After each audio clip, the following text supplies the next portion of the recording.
le statut de Rome qui prévoit la perpétuité. Nous sommes contre la peine de mort. Donc, Monsieur le Président, quand on vous dit qu'il y a violation du principe de l'égalité des délits et des peines, ce n'est pas du tout vrai dans la mesure où, au moment de la commission des crimes, au stade du 28 septembre, à la même date en 2009, les crimes contre l'humanité existaient déjà et les sanctions existaient et la République de Guinée avait ratifié.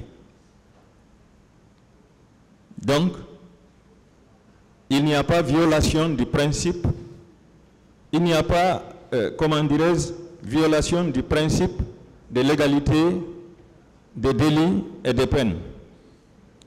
Et le principe de la rétroactivité ici, de la nouvelle loi pénale de fond, doit s'y appliquer. Sur le quatrième point, l'inapplicabilité des conventions internationales, notamment le statut de Rome. Pour la défense, ce statut est inapplicable à leurs clients. Or, il est de principe sacro-saint. La ratification d'une convention internationale et sa publication au journal officiel de la République entraîne son application immédiate. Je vais vous donner quelques exemples. C'est le cas de la Convention internationale sur le droit des enfants.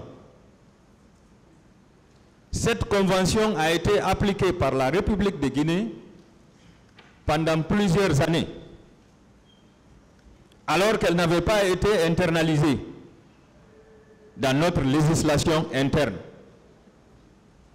Vous, les magistrats, vous l'avez appliquée dans vos décisions en choisissant l'intérêt supérieur des enfants. L'article 3 de la Convention internationale sur le droit des enfants. Alors que le Code de l'enfant ne l'avait pas prévu. Monsieur le Président, nous le savons par expérience. La Convention internationale contre la torture, cette convention a été appliquée en République de Guinée depuis plusieurs années. Depuis plusieurs années. Avant même que le Code pénal guinéen ne le prévoie en République de Guinée. Le traité OHADA, qui est le dernier traité, est-ce que ce traité oblige les pays membres à l'internaliser dans leur législation interne? Non, pas du tout. C'est la même chose. Nous devons nous dépasser. La loi supranationale, comme son nom l'indique, elle est au-dessus des lois nationales.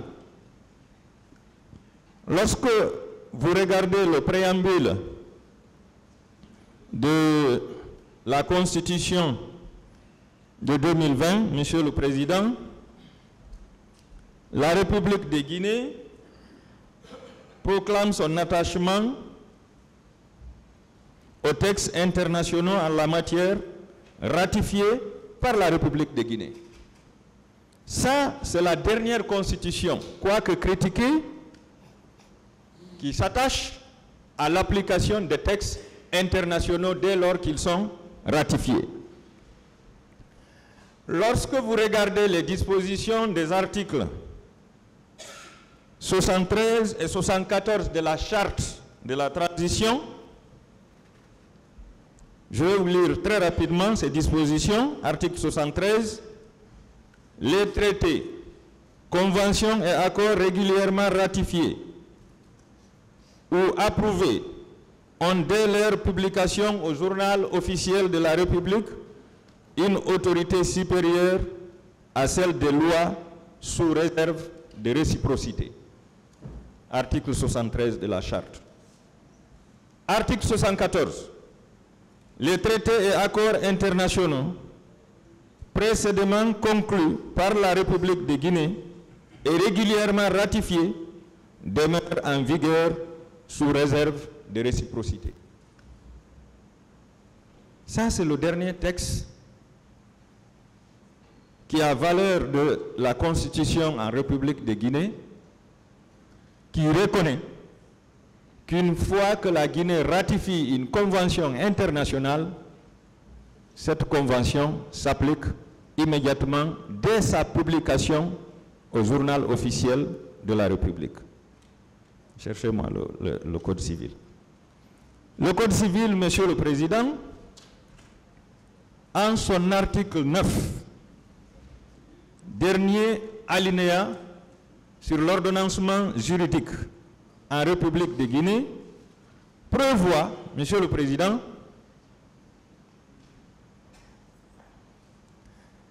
les lois prises au sens large obéissent à la hiérarchie suivante dans l'ordre décroissant d'importance: la Constitution, les conventions, accords et traités internationaux, la loi, l'ordonnance, le décret, les arrêtés et les décisions.